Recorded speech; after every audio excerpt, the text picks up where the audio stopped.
퇴직 후에는 치킨집밖에 대안이 떠오르지 않나요? 연로한 부모님 요양비에 자식들 교육, 결혼에 드는 비용까지 줄줄이 들어가는 돈 때문에 밤잠을 설치시나요?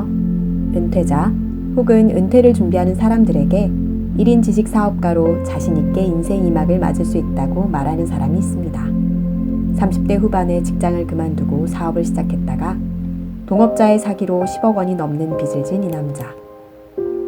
사채까지 끌어다 쓰는 바람에 40이 넘은 나이에 쪽방촌까지 가야 했던 이 중년 남자.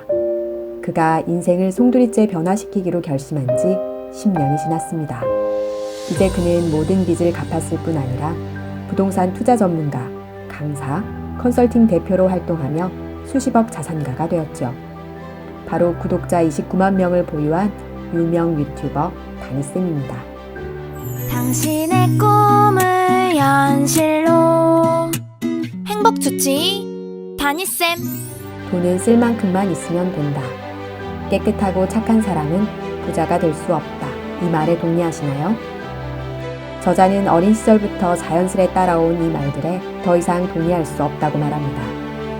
사채업자들이 쫓아오던 가장 힘든 시절, 혈액암 판정을 받은 아버지에게 고가의 약을 사드릴 수 없었던 죄책감은 돈에 대한 그의 태도를 완전히 바꿔놓았습니다.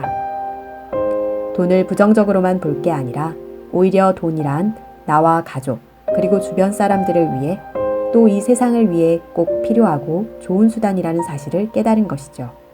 40이 넘어 돈을 새롭게 바라보고 돈 버는 법을 알게 됐다는 다니쌤. 그가 말하는 40의 돈 공부는 무엇일까요? 쪽방촌에서 지내며 새벽 인력시장에서도 허탕을 치던 날, 장애인 한 분이 우산 파는 일에 열중하는 걸 보고 충격을 받은 저자는 빚에게 편지를 썼습니다.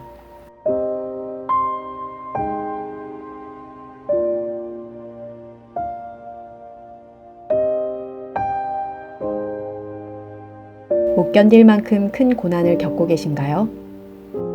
현재는 암울하고 미래는 암담한가요? 그는 단 3가지에 주의한다면 내일에 대한 희망을 놓지 않을 수 있다고 말합니다. 첫째, 과거에 얽매이지 말아야 합니다. 둘째, 타인의 판단에 흔들리지 말아야 합니다. 셋째, 스스로 한계를 설정하지 말아야 합니다. 이 3가지를 마음에 새기셨나요? 그럼 돈 공부를 위한 마음의 준비는 끝난 셈입니다. 저자는 40 이후에는 돈 버는 무기가 달라져야 한다고 말합니다. 그가 전하는 3가지 무기 중 첫 번째는 변화 적응력입니다. 빚에 시달리던 그는 개인 운전기사로 일하던 중 게임기를 팔아보지 않겠냐는 제안을 받습니다.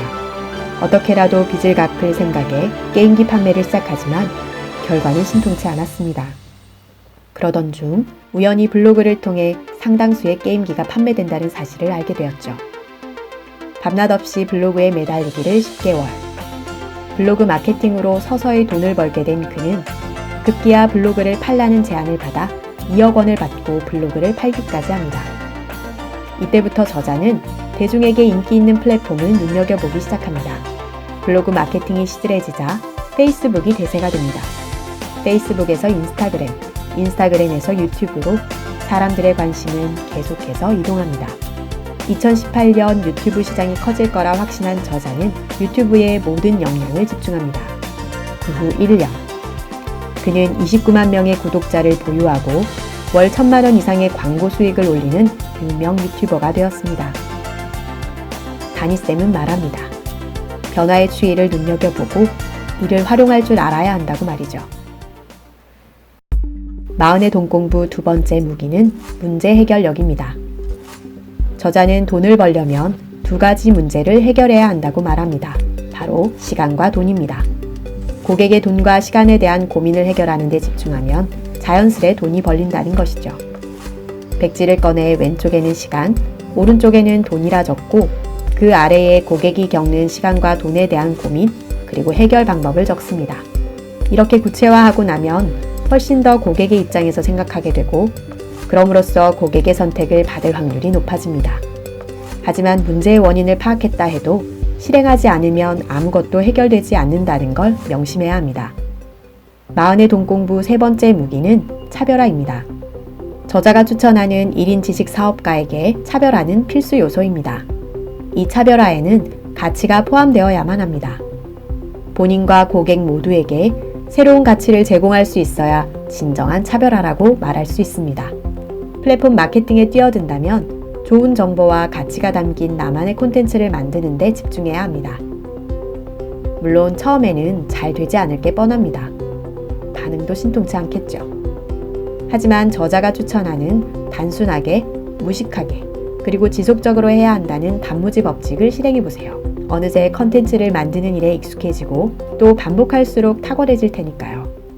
화장실에서 남들이 버린 책으로 송두리째 인생을 바꿨다는 다니쌤. 그가 책에서 얻은 교훈은 독서와 마케팅으로 인생이 바뀔 수 있다는 희망이었습니다. 인생 2막에 다시 시작하는 부자 수업. 이제라도 시작해볼까요? 나은의 돈공부였습니다.